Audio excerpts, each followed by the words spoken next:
ইমানের চাইতে দামি কিছু নাই, কালেমার চাইতে দামি কিছু নাই, মুসলমান পরিচয়ের চাইতে খোদার কসম শ্রেষ্ঠ কোনো কিছু নাই। এই পৃথিবী আপনি যদি 10-12 পেয়ে যান, এগুলো শেষ হয়ে যাবে, হবে না? কথা বলেন না কেন? গোটা পৃথিবীর চাবিটাও যদি আপনার কাছে থাকে, একদিন চাবি রাইখাই আপনাকে কবরে চলে যেতে হবে। কিন্তু ঈমান আপনাকে রাইখে যাইতে হবে না, সাথে নিয়েই জান্নাতে যাবে। সেজদা রাইখে যাইতে হবে না, সাথে নিয়েই জান্নাতে যাবে। রুকু রাইখে যাইতে হবে না, সাথে নিয়েই জান্নাতে যাবে। কিন্তু দুনিয়া রাইখে যাইতে হবে, খাট পালং আর সোফা ফার্নিচার, ইট বালু আর সিমেন্ট রেখে যাইতে হবে, এখানে রাইখে যাইতে হবে। আল মালু ওয়াল বানুন জিনাতুল হায়াতিদ দুনিয়া। আল্লাহ তাআলা বলেন, অর্থ সম্পদ এবং সন্তানাদি বান্দা এগুলো শুধুই দুনিয়ার সৌন্দর্য। অল বাকিয়াতুস সালিহাত, আর স্থায়ী বাকি থাকবে কেবল আস-সালিহাত, সমস্ত নেক আমল, সমস্ত নেক আমল। এই জন্য ভাই আল্লাহ তাআলা আমাদেরকে বলছেন, বান্দা আমি তোমাকে মুসলমান বানালাম, মুমিন বানালাম, এখন তোমাকেই আমি জান্নাত দিতে চাই। সুবহানাল্লাহ।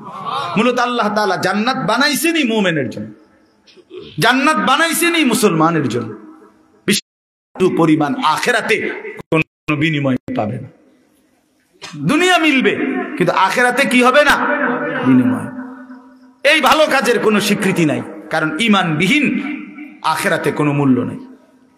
আমরা ছোটবেলা থেকে উস্তাদদের মুখে, ওলামায়ে কেরামের মুখে শুনছি, আপনারাও অনেক শুনছেন ওয়াজে, যে আগে 1 লিখে যত শূন্য লেখে তাইলে দাম হয়, 1-এর পরে প্রতিটা শূন্যে কি বাড়ে? মান বাড়ে, ঠিক না? 10, 100, 1000 এমনি হয়।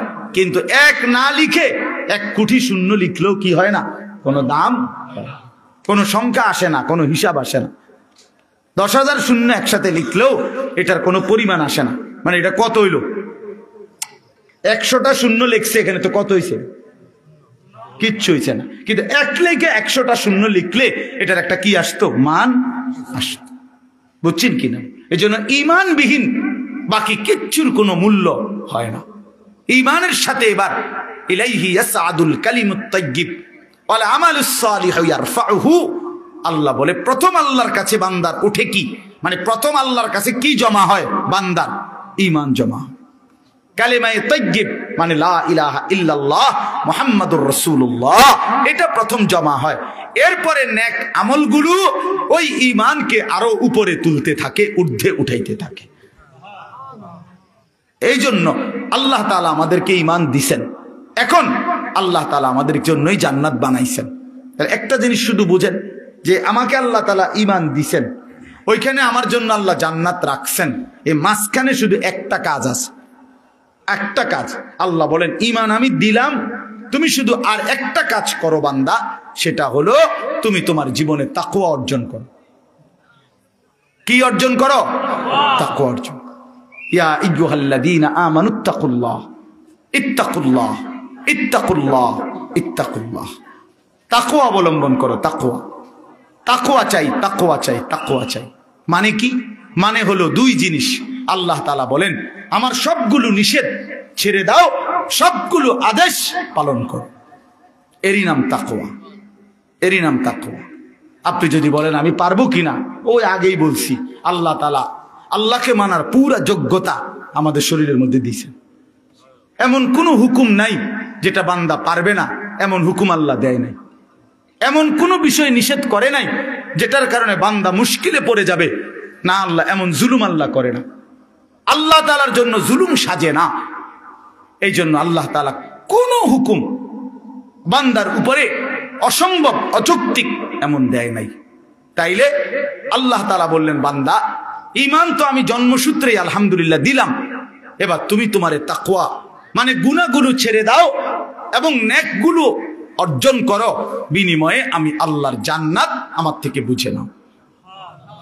বুঝেন আমার ভাই, রাত হয়ে গেছে, আমি এই জন্য লম্বা করতে চাচ্ছি না, বাকি এতটুকু কথা বুঝছেন। এই নিজেরা নিজেদেরকে চালাক মনে করেন না, আল্লাহর নাফরমানি করে চালাক হয় না। আমিও না, আপনিও না, আপনিও না, আপনিও না, বরং আল্লাহকে মানার মধ্যে বুদ্ধিমান। নবী সাল্লাল্লাহু আলাইহি ওয়াসাল্লাম হাদিসে আছে, আল্লাহ নবী সাল্লাল্লাহু আলাইহি ওয়াসাল্লাম বলেন, আল কাইয়িসু মান দানা নাফসাহু ওয়া আমিলা লিমা বা'দাল মাউত। বুদ্ধিমান সে, চালাক যে নিজের হিসাব রাখে এবং মৃত্যু পরবর্তীর জন্য আমল করে। কোরআন শরীফে আল্লাহ তাআলা বলছেন, কোরআন সুন্নাহর ইলম যারা আছে তারাই কেবল উলুল আলবাব, তারাই বিবেকবান, তারাই চালাক। আল্লাহ কোরআনে বলছেন চালাক বুদ্ধিমান কারা? যারা তিনটা কাজ করে, দাঁড়িয়ে বসে শুয়ে সর্বাবস্থায় আল্লাহর জিকির করে, আল্লাহর সৃষ্টি নিয়ে ভাবনা চিন্তা করে, ফিকির করে, আর বেশি বেশি আল্লাহর কাছে দোয়া করে। তার মানে এদেরকে, আর যারা আল্লাহকে মানে না, খোদার কসম আল্লাহ তাদেরকে বলছে লা ইয়াকিলুন, এরা কিছুই বোঝে না, লা ইয়াফকাহুন, এরা কিছুই বোঝে না, লা ইয়ালামুন, এরা কিছুই জানে না, এরা জানে না। অতএব আল্লাহকে না চিনে আল্লাহর বন্দিগি ছেড়ে দিলে চালাক হয় না। আমাদের দেশে বাটফারে কয় চালাক, না না, বাটফার তো বাটফারে না, চালাক হবে কেন? কথা বোঝেন নাই? ওই তিনটা কমলা ফসা দিয়ে হাতে 1 ডজন বেচ চালায়, কয় হেতে মাশাআল্লাহ চালাক। কি চালায়? তো সিটারে না। কথা বুঝছেন নি? আমার সিটার তো সিটার, হেরে চালাক বলবেন কেন? এত বাটপা। 100 গ্রাম কম দিয়া গোস্ত 1 কেজি বেচ চালাইছে, এ চালাক। এটা চালাক হবে কেন? এ তো বাট পারে না, এ তো ধোঁকাবাজ, এ তো প্রতারক, এ মিথ্যা বলে, কাস্টমারকে ঠকায়, ওজনে কম দেয়, তো এ কি চালাক? না, এটা চালাক না বাপ। বাটপার চালাক হয় না, সিটার চালাক হয় না, হারামখোর চালাক হয় না, সে নিজের পায়ে নিজেই কুড়াল মারছে। এজন্য আল্লাহ কোরআনে বলছে ওমা ইয়াখদাউনা ইল্লা আনফুসাহুম ওমা ইয়াশউরুন। আরে নাফরমান বান্দা, নিজেই নিজেকে ধোঁকা দিচ্ছ, আসলে তুমি বুঝতেছো না। তুমি মনে করছো তুমি খুব চালাক। অনেক ছেলে তোমরা আছো, তোমরা মনে করো 1 ওয়াক্ত নামাজ পড়তে হয় না, কেউ তোমারে কিছু কয় না, মাতেও না, তোমার মায়ও তোমার আর কিছু কয় না, বাবাও বলে না, এলাকার কেউ তোমারে বলে না। বাহ, তুমি সারাক্ষণ চুল ঘুরাইতেছ, চুল আশ্রাইতেছ, প্যান্ট কিনতেছ, মোবাইল টিপতেছ, সারা রাত উলঙ্গ ছবি দেখতেছ, বন্ধুদের সাথে আড্ডা দিতেছ, বাবা তুমি মনে করছো তুমি কি বুদ্ধিমান। না রে বন্ধু, আল্লাহ পাক, এটা হাদিসে আছে, কোন ব্যক্তি নাফরমানি করতে করতে আল্লাহ যখন তার থেকে আল্লাহর রহমতের নজর সরায়ে ফেলে, তখন তারে আর কেউ পছন্দ করে না, গোটা সৃষ্টি তার উপরে লানত দেয়। হ্যাঁ হ্যাঁ, আমি এটা প্রায় বলি, এটা অনেক বড় পেরেশানি যে একটা মুসলমানের বাচ্চা, তারে এখন আর কেউ ডাকে না, কেউ কিছু করে, আপন মা তারে বলে না, আপন বাপ বলে না, মুসলমানের ঘরে থাইকা সে একটা দিনও ফজরের নামাজ পড়ে না, কেউ তার এটা নিয়ে মাথা ব্যথা নাই, কারো কোনো এটা নিয়ে কোনো চিন্তা নাই। তোর রূপে খোদার গজব পড়ছে, মূলত এই জন্য কেউ বলে না। তোর উপরে আল্লাহর লানত পড়ছে, লানত লানত, এই জন্য কেউ বলে না। এটা কোরআন শরীফে আছে। ইবলিসকে আল্লাহ বলছে, ইবলিস তুই সেজদা দিলি না, ওয়া ইন্না আলাইকা লানাতা ইলা ইয়াউমিদ্দিন। আপনি জিজ্ঞাসা করেন কোন আলেমরে, কোরআন শরীফের আয়াত, আল্লাহ বলছে ইবলিস সেজদা দিলি না, আজকের থেকে কিয়ামত পর্যন্ত তোর উপরে আমি আল্লাহর লানত। বিশ্বাস করেন ভাই, কেন তোমারে কেউ ডাকে না? তুমি মুসলমানের ঘরে জন্ম নেও নাই, তোমার আখিরাত এভাবে তোমারে ছেড়ে দিল। আমি তো অনেক সময় বলি, আমার বড় ভাই আলহাজ হযরত মাওলানা মাহবুবুর রহমান আশরাফি ভাই, আমার একদিনে ছাত্র জীবনে আমার ভাই একবার চুল কাটতে গিয়ে 3 বার চুল কাটাইছে আমার, শুধুমাত্র সামনে পিছনে একটু 19-20 হয়েছে চুল কাটতে, আবার যাও সেলুনে, আবার যাও, 3 বারের পরে অন হয়েছে। হ্যাঁ, এটা আমার সৌভাগ্য যে ভাই আমার দিকে নজর রাখছে,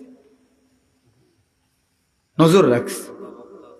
ঘরের বারান্দায়, বাসার বারান্দায় পিড়ি দিয়া, না জানি ছোট্ট মোড়া দিয়া বইছি, মা আমারে ভিতরে থেকে হঠাৎ একটু পরে ডাক দিয়ে কইতেছে, আনিস ভিতরে এলাম। আমি বাইসা করলাম, মা কি হইছে? ওই বাসার কাজের মেয়ে তোমার দিকে তাকায় রয়েছে, মাই দেখছি, মা আমার নজর রাখছে, এই তো আমার জিন্দগির সৌভাগ্য। আমরা 5 ভাই 3 বোনকে মা প্রতিদিন ওই স্কুলের ঘন্টা ফেটে যেই বেল, যেটা দিয়ে আমরা টুংটুং বাইরাই, এইটা দিয়ে আমাদের রোবের সামনে গিয়া মা আজীবন মারে দেখছি। ফজরের নামাজের সময় মা এটা এমনি টুং করে বাড়ি দিত, যতক্ষণ আমরা ঘুম থেকে উঠে দরজা না খুলতাম। আমার যখন 2টা বাচ্চা হয়েছে, তখন আমার বিবি আছে, আমার সন্তান আছে, আমি ওয়াজ মাহফিলে বয়ান করি, তখনও মা আমার এই বেল